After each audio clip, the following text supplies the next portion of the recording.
Que va-t-il se passer en cette fin d'année pour l'année 2025 dans le cadre de la loi de programmation de finances?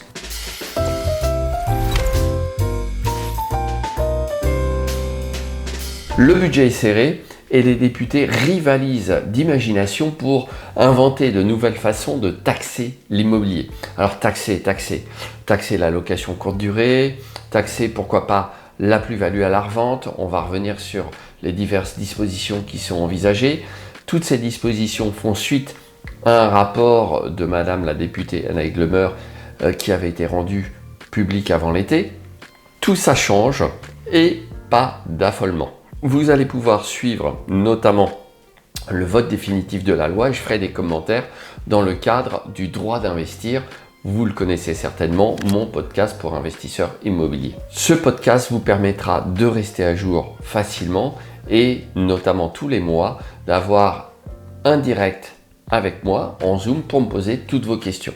Ça pourra vous rassurer aussi un petit peu sur l'évolution de la loi puisque je reçois plein de mails et de messages me disant « Ah mais à quelle sauce on va être mangé, etc. etc. » Donc n'hésitez pas à rejoindre la communauté du droit d'investir, vous trouverez le lien sous la vidéo. Cela dit, donc parmi les mesures envisagées, on a beaucoup parlé de la modification du régime fiscal des loueurs meublés non professionnels. De quoi s'agit-il? On envisage de réintégrer l'amortissement qui a été pratiqué pendant la période de location à l'occasion de la revente du bien loué en meublé. Je parle des loueurs meublés non professionnels. Les loueurs en meublé professionnels, lorsqu'ils revendent un bien, font l'objet de dispositions spécifiques en matière d'impôt sur la plus-value. Pour les LMNP, jusqu'à présent, c'était parfait, puisqu'on pouvait amortir la valeur du bien, donc constater une dépréciation fiscale et comptable, et pour autant bénéficier de la fiscalité dite des particuliers lors de la revente. Cela signifie que jusqu'à présent, pendant les 5 premières années de détention du bien, vous ne payez que, entre guillemets, 36,2% d'impôts et de prélèvements sociaux, 19 d'impôts, 17,2 de prélèvements sociaux. Alors je dis que, entre guillemets, puisque au-delà des plus-values de 50 000 €, il y a des prélèvements supplémentaires qui peuvent amener jusqu'à 42% d'impôts et de prélèvements sociaux. Cela dit, donc ça avait le mérite d'être assez lisible. Pendant les 5 premières années, c'était le taux plein, puis ensuite ça décroissait, et au bout de 30 ans, c'était zéro. L'idée qui est introduite et qui est nouvelle, alors certains diront oui, mais c'était une anomalie puisque on constatait la dépréciation et que pour autant on n'en tenait pas compte lors de la revente. C'était une anomalie peut-être, mais ça avait le mérite d'exister et d'encourager l'investisseur immobilier à louer en meublé. Et le meublé, c'est pas que de la location courte durée, c'est aussi de la location meublée classique en résidence principale.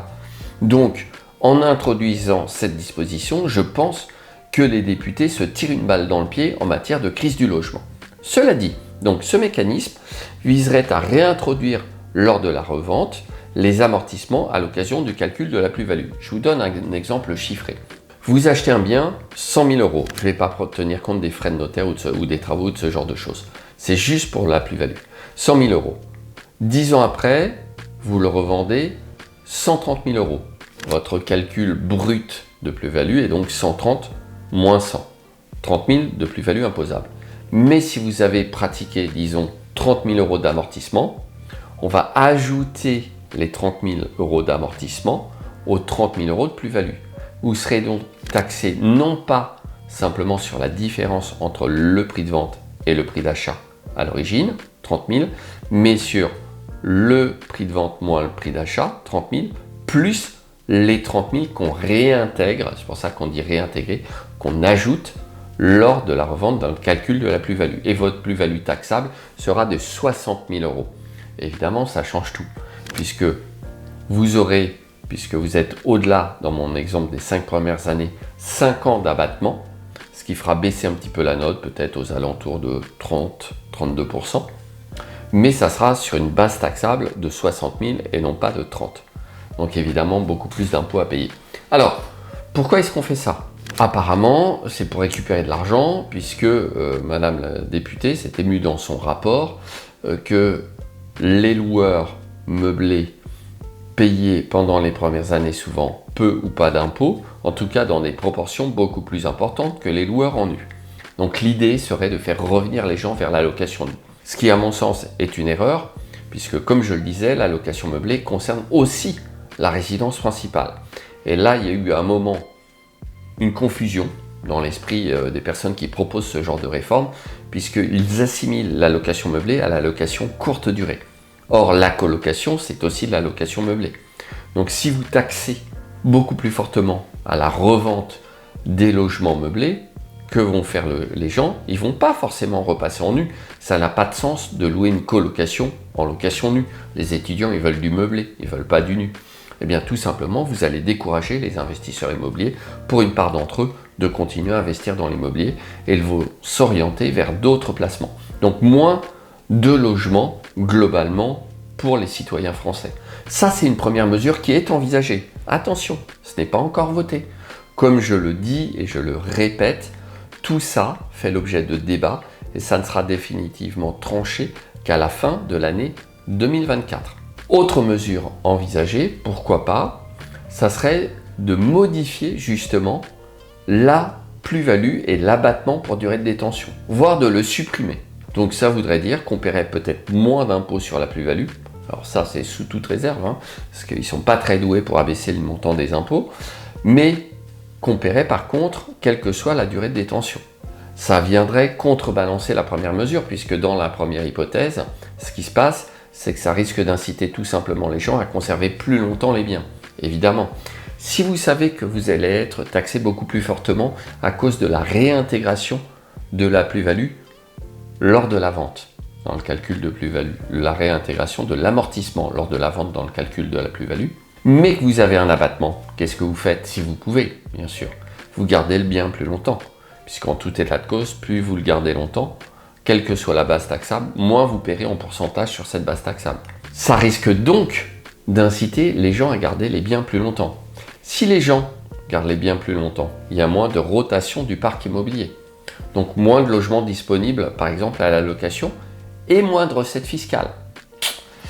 Ce qui risque encore de poser un problème puisque le but affiché est aussi de faire rentrer de l'argent dans les caisses de l'État. Donc, ils vont peut-être prendre une autre mesure pour modifier l'abattement pour durée de détention. Et là, ils vont s'apercevoir que ça va avoir encore un autre effet.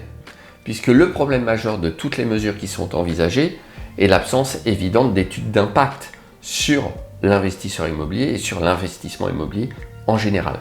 Alors, chacun y va de sa petite idée. Un tel va proposer de supprimer le taux réduit d'IS pour les sociétés à prépondérance immobilière, typiquement les sociétés civiles immobilières. Un autre va proposer une nouvelle mesure anti-Airbnb, entre guillemets encore. Bref, il y a des amendements, il y en a eu beaucoup, tout ne sera pas examiné, on ne sait pas si la loi de finances sera votée avec le régime dit du 49.3, ce qui reviendra à faire adopter sans discussion la loi de finances proposée à l'origine, donc sans tout un tas d'amendements.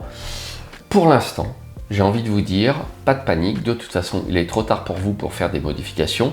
Ne vous précipitez pas pour essayer de vendre avant la fin d'année, ça sert strictement à rien. Et attendez de voir ce qui va se passer en fin d'année pour adapter votre stratégie de fiscalité et d'investissement immobilier. Autre mesure envisagée, qui serait une mesure à mon avis révolutionnaire, ça serait d'imposer la plus-value lors de la revente de la résidence principale. On ne peut pas nier qu'il y a eu sans doute quelques abus de personnes qui revendaient fréquemment leur résidence principale, alors même qu'ils étaient surtout motivés par une absence de plus-value lors de la revente. Et fatalement, quand il y a des abus, il y a un correctif. On ne sait pas exactement où ça va. Dans l'amendement emblématique qui porte sur cette question, il y aurait une obligation de conserver la résidence principale pendant 5 ans avant de pouvoir la revendre et être exonéré. Mais il y aurait une exception qui est le fait de vendre sa résidence principale pour acheter une nouvelle résidence principale. Voilà, vous le voyez, dans cette hypothèse, on retombe sur nos pieds et il y a toujours une exonération d'impôt sur la plus-value. Mais je crains que on crée un précédent avec une exception, puis une exception à l'exception et que ça devienne horriblement compliqué. Et en réalité, ce qui est perdu de vue, c'est que tout devrait être extrêmement simplifié et qu'on devrait en réalité, au lieu de voter plein de nouvelles lois, supprimer au moins un tiers ou la moitié de la législation en France pour pouvoir relancer l'activité économique de ce pays. C'est la même chose pour les taxes. En conclusion de cette vidéo, je vous incite à ne pas paniquer, L'investissement immobilier est intéressant, les Français sont toujours extrêmement attachés à la pierre. Continuez à investir dans l'immobilier de façon intelligente, renseignez-vous, ne faites pas n'importe quoi. Et sachez aussi que de toute façon, l'investissement immobilier reste la seule possibilité de s'enrichir à crédit. Or, il est peu douteux que le législateur s'attaque aussi à d'autres choses, comme par exemple l'assurance vie, qui serait une autre source de rentrée fiscale. Donc, n'hésitez pas à rester abonné à la chaîne YouTube, à rejoindre la communauté du droit d'investir, et je vous dis à tout de suite dans la prochaine vidéo.